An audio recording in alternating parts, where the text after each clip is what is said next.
त्या राष्ट्रसंतांच्या विचारांनी आणि कार्यांनी हा महाराष्ट्र हा भारत घडला. त्या सर्व महापुरुषांना व त्यांच्या विचारांना मी सर्वप्रथम अभिवादन करतो.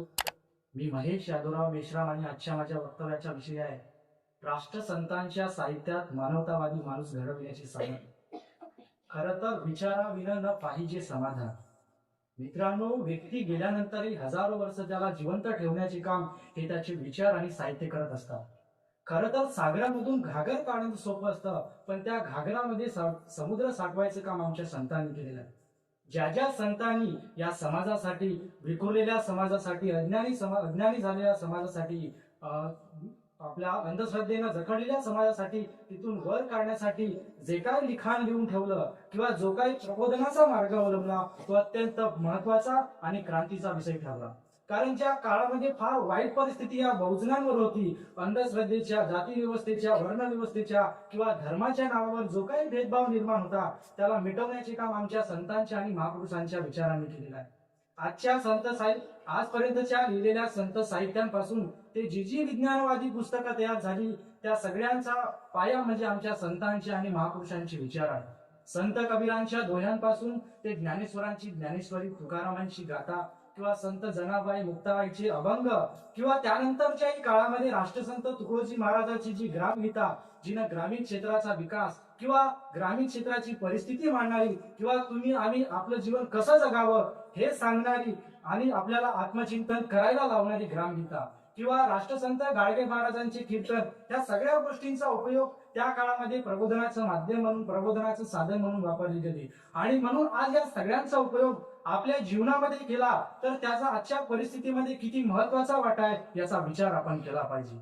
संतांनी नेहमी समाजात चालत असलेल्या अंधश्रद्धांवर, वाईट गोष्टींचा नेहमीच विरोध केलेला आहे. ज्या पद्धतीनं राष्ट्रसंत तुकडोजी महाराजांनी आपल्या भजनांच्या माध्यमातून लोकजागृती केली, प्रबोधन केलं, सर्वसामान्य माणसानं जीवन कसं जगावं हे शिकवलं, त्याच पद्धतीने त्यांनी बुवाबाजींवर, चमत्कारांवर, समाजात चालत असलेल्या अनेक अंधश्रद्धांवर अत्यंत कडाडून प्रहार केले आहेत. आणि म्हणून ते म्हणतात की चमत्काराच्या भनी भनोनी झाली अनेकांची धुळदाणी. म्हणजे या चमत्कारांमुळे, अंधश्रद्धेमुळे अनेकांची जीवन हे उद्ध्वस्त झालेले आहेत, अनेकांचे संसार हे उद्ध्वस्त झालेले आहेत. आणि म्हणून आपल्याला विज्ञानवादी दृष्टिकोन समोर ठेवून त्या पद्धतीनं चालावं लागेल.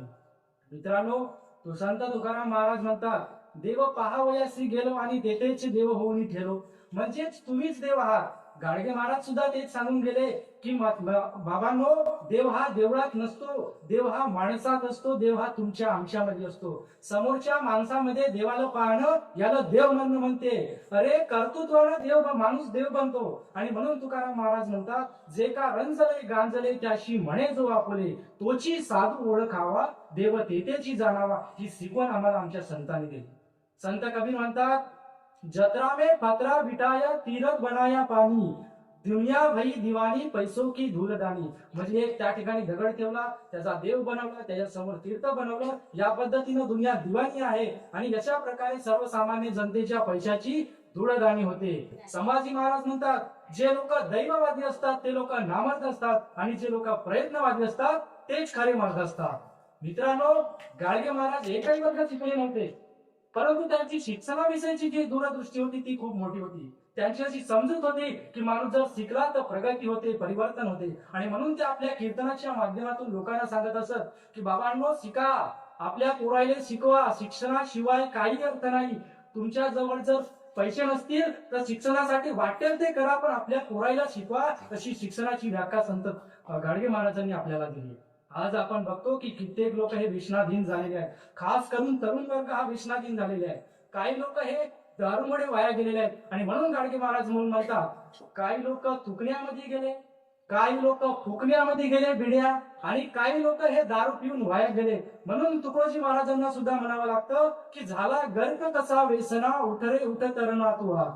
म्हणून आपल्याला व्यसनापासून दूर राहिलं पाहिजे आणि आपले योगदान हे समाजासाठी दिलं पाहिजे.